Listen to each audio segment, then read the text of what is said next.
Скъпи приятели, здравейте! Искам много бързо да ви направя един туториал за това как да се молим. Но не може просто така да седнем и да се молим, нали? Намираме едно място, най-добре една хубава зелена поляна, да е красиво, хората като виждат, нали, как се, защото ние го правим пред хората, нали? Ние ще сложим всичко това в YouTube или в социалните мрежи. Не може да се молим така е просто за, нали, никой да ни види.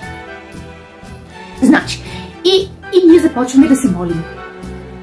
Просто така да се чувства една емоционална превъзбуденост.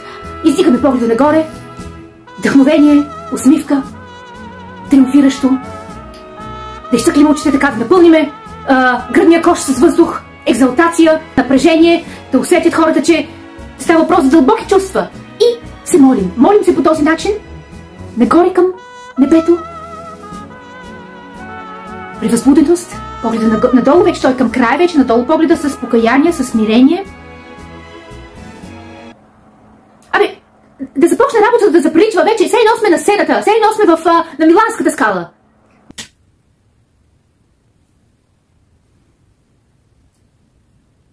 Транчо Камчалов. Това е добър пример.